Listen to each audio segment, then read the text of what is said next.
നമസ്കാരം. Hema committee report വീണ്ടും പൊങ്ങി വന്നു. കമ്മിറ്റി റിപ്പോർട്ടല്ല, സിദ്ദീഖിനെതിരെ കൊടുത്തിട്ടുള്ള പരാതിയാണ് ഇപ്പൊ വീണ്ടും പൊന്തി വന്നിരിക്കുന്നത്. സിദ്ദീഖിനെ മുൻകൂർ ജാമ്യം നിഷേധിച്ചു, അറസ്റ്റിന് സാധ്യതയുണ്ട് എന്ന് മനസ്സിലായതുകൊണ്ട് അദ്ദേഹം ഒളിവിൽ പോവുകയും ചെയ്തു.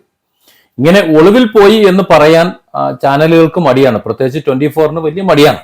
മൊബൈൽ ഫോൺ സ്വിച്ച് ഓഫ് ആക്കിയിട്ട് പ്രതികരിക്കാതിരിക്കുന്നു, കാണാനില്ല എന്നൊക്കെയാണ് പറയുന്നത്. അതിനെയാണ് സാറേ ഒളിവിൽ പോയി എന്ന് പറയുന്നത്. സിദ്ദീഖിന്റെ കാര്യത്തിലാവുമ്പോൾ ഒളിവിൽ പോയെന്ന് പറയാൻ വയ്യ, ഒരു സംരക്ഷിക്കാൻ വേണ്ടിയിട്ടാണ്. അപ്പോൾ അങ്ങനെയാണെങ്കിൽ ഇരയോടൊപ്പമാണ് നിൽക്കുന്നത് അതോ വേട്ടക്കാരനോടൊപ്പമാണ് നിൽക്കുന്നത്?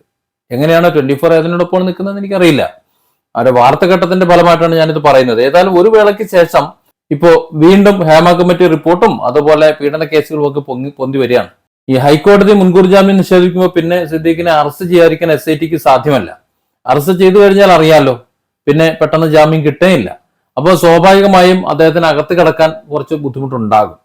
അങ്ങനെ ബുദ്ധിമുട്ടുണ്ടാകാനുള്ള അതൊരു പ്രയാസം കണക്കിലെടുത്തിട്ടായിരിക്കണം ഇപ്പോൾ ഒളിവിൽ പോയേക്കുന്നത്. എന്തായാലും സുപ്രീം കോടതിയിൽ ജാമ്യത്തിന് ശ്രമിക്കുമെന്ന് തന്നെ കരുതാം. സിനിമാ മേഖലയെ സംബന്ധിച്ചിടത്തോളം സിദ്ദീഖിന് എതിരെ പരാതി കൊടുത്തത് ശരിയായ ഒരു കാര്യമാണോ എന്ന് ചോദിച്ചാൽ അല്ല എന്നതാണ് എൻ്റെ അഭിപ്രായം.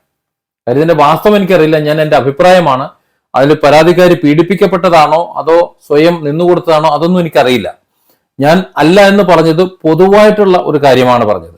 സിനിമാ മേഖലയെ സംബന്ധിച്ചിടത്തോളം ആവശ്യങ്ങൾക്ക് വേണ്ടി ഏതറ്റം വരെ പോകാൻ കഴിയുന്നവരാണ്. അങ്ങനെ പോയതിനു ശേഷം ഒരുപക്ഷെ അവർക്ക് സൗകര്യം കിട്ടിയില്ല എന്നുണ്ടെങ്കിൽ, അല്ലെങ്കിൽ ഉദ്ദേശിച്ച കാര്യങ്ങൾ കിട്ടിയില്ല എന്നുണ്ടെങ്കിൽ തിരിച്ചൊരു ആരോപണം ഉന്നയിക്കുന്നത് പോലെയാണ് പല കേസിലും എനിക്ക് ഫീൽ ചെയ്തിട്ടുള്ളത്. ഈ മുകേഷിന്റെ കേസിൽ തന്നെ ചില ചാനലുകളുമായി പരാതിക്കാരി നടത്തിയിട്ടുള്ള ആ ഒരു സംഭാഷണത്തിൽ ഉണ്ടായിട്ടുള്ള ചില ചോദ്യം ചെയ്യലിന് ബബ്ബ അടിക്കുന്നൊക്കെ ഞാൻ കണ്ടു. ഞാൻ അതിനർത്ഥം മുകേഷ് പീഡിപ്പിച്ചില്ല എന്നോ അവർ ഇരയെ അല്ല എന്നോ അല്ല ഞാൻ പറയുന്നത്. പക്ഷെ സിനിമാ മേഖലയിൽ വലിയൊരു വിഭാഗം ഇത്തരത്തിൽ ചൂഷണത്തിനല്ല, അവരുടെ കാര്യം കാണാൻ വേണ്ടി ഏതറ്റം വരെ പോകാൻ തയ്യാറായിട്ടുണ്ട്. അഥവാ അത് തന്നെയാണ് ബഹുഭൂരിപക്ഷവും. ഞാൻ ആരെയും അവഹേളിക്കുന്നതല്ല, അങ്ങനെയുള്ളത് തന്നെയാണ് ബഹുഭൂരിപക്ഷവും. എണ്ണം പറഞ്ഞ വളരെ ചുരുക്കം ചിലർ മാത്രമാണ് അതല്ലാതെ മാറി നിൽക്കുന്നത്. അവർക്ക് അധികം അവസരം ഉണ്ടായിട്ടുണ്ടാവില്ല, അവർ പോയിട്ടുണ്ടാവും. ഇത് പുരുഷന്മാർ സ്ത്രീ അങ്ങനെയല്ല. ഒരു പുരുഷാധിപത്യത്തിൽ സ്ത്രീക്ക് ഉണ്ടാകുന്ന ഒരു അപജയമായിട്ട് കരുതരുത്, അല്ലെങ്കിൽ ഒരു ചൂഷണം ചെയ്യുന്നതായിട്ട് കരുതരുത്. അവിടെ സ്ത്രീയെന്നോ പുരുഷനൊന്നൊന്നുമില്ല. ഇതിനിടയിൽ പുരുഷന്മാരുണ്ടാവും. എന്താ ആൺകുട്ടികൾ എന്താ പറ്റൂലേ? അപ്പൊ ആ നിലയിലുള്ള കേസ് വേറെ ഉണ്ട്. ഇതൊക്കെ ആരും ഉണ്ടാത്തതാണ്. അപ്പോൾ ഈ മേഖല, ഈ കലാമേഖല എന്ന് പറഞ്ഞു കഴിഞ്ഞാൽ ഇപ്പൊ ഞാൻ പറയുകയാണെങ്കിൽ ഇൻഡിവിജ്വലിസ്റ്റ് എന്ന് പറയുന്ന ഒരു വിഭാഗമാണ് ഇതിന്റെ ആൾക്കാർ. അവർക്ക് ഈ സെൻഷ്വാലിറ്റി എന്ന് പറഞ്ഞാൽ കോമൺ ആണ്, ഒരു വിഷയമുള്ള കേസല്ല, തേഞ്ഞു പോണ മുതലല്ല. ആ നിലയിലാണ് അവർ കാണുന്നത്. അതാണ് ഇൻഡിവിജ്വലിസ്റ്റിന്റെ പ്രത്യേകത. നേരെ മറിച്ച് എന്തൂസിയാസ്റ്റ് അങ്ങനെയല്ല, അതിലെല്ലാത്തിനും ഒരു ലിമിറ്റ് ഉണ്ടാവും. പക്ഷെ നമ്മൾ എന്തോ ഈ എന്തൂസിയാസ്റ്റുകളെയാണ് ഇവിടെ ഏറ്റവും വലിയ മോശക്കാരായിട്ട് ചിത്രീകരിക്കുന്നത്. ഒളിഞ്ഞു നോട്ടക്കാർ, ഒളി ക്യാമറ വയ്ക്കുന്നവരൊക്കെ അവരെയാണ് ചിത്രീകരിക്കുന്നത്. പക്ഷെ ഇവിടെ ഇൻഡിവിജ്വലിസ്റ്റ് എന്ന് പറയുന്ന ഒരു വിഭാഗമാണ് കലാകാരന്മാർ. ഏത് ഇത്തരത്തിലുള്ള സിനിമാ മേഖല, ക്യാമറ മേഖലയുമായിട്ട് ഇങ്ങനെ പോകുന്ന കുറെ ആൾക്കാർ. വീഡിയോഗ്രാഫിന്റെ കാര്യമല്ല ഞാൻ പറയുന്നത്, ഡോക്യുമെന്ററിന്റെയും കാര്യമല്ല. ഇത്തരത്തിലുള്ള കലാമേഖല, നൃത്യേതര മേഖലകൾ, ഡാൻസ്, അതുപോലെ തന്നെ നാടകം, സിനിമ ഒക്കെ എല്ലാം ഇതിനകത്ത് വരും. എല്ലാത്തിലും മോശം ആൾക്കാരാണെന്നുള്ള അഭിപ്രായം പറഞ്ഞുകൊണ്ട് എന്റെ മേലെ കുതിര കയറാൻ വരണ്ട. ഇൻഡിവിജ്വലിസ്റ്റുകളുടെ പൊതുവായൊരു സ്വഭാവമാണ് സെൻഷ്വാലിറ്റി എന്ന് പറയുന്നത്. അത് അവർ ശരീരത്തിനല്ല പ്രസക്തി, ആർട്ടിനാണ്. അവരൊരു ചിത്രം, മോഡലിനൊക്കെ നിങ്ങൾക്കറിയാമല്ലോ, ഒരു മോഡല് തുണിയെടുക്കാതെ നിന്നു കൊടുക്കും ചിത്രം വരയ്ക്കാൻ വേണ്ടിയിട്ട്. അത് അവരുടെ ജോലിയാണ്. ആ പടം വരച്ചു കഴിഞ്ഞാൽ അവർ എഴുന്നേറ്റ് പോവുകയും ചെയ്യും. ആ വരയ്ക്കുന്ന ആളാകട്ടെ ആ ചിത്രം വരയ്ക്കാനായിട്ട് നിന്നിരിക്കുന്ന ഒബ്ജക്റ്റിനെ ആസ്വദിക്കൊന്നുമില്ല. നമ്മൾ വിചാരിക്കും ഒരാൾ ഇങ്ങനെ ഇരിക്കുമ്പോൾ അതിനെ നോക്കി ആസ്വദിക്കണം എന്നല്ല.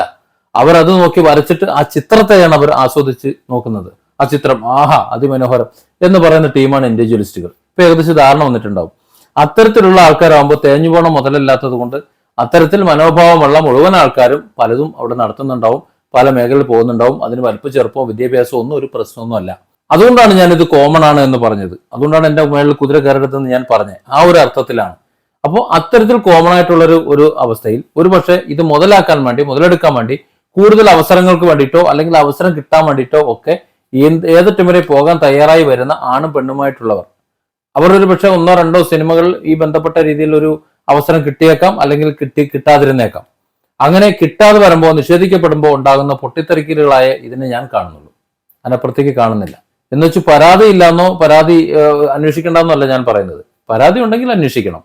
പക്ഷേ ബഹുഭൂരിപക്ഷവും ഇത്തരത്തിൽ ഉണ്ടാകുന്നതാണ്. തമ്മിൽ അഡ്ജസ്റ്റ്മെന്റ് ഉള്ളത് തന്നെയാണ്, അഡ്ജസ്റ്റ് ചെയ്യാൻ തയ്യാറായവർ തന്നെയാണ് കയറി വന്നിട്ടുള്ളത് എന്ന അഭിപ്രായമുണ്ട്.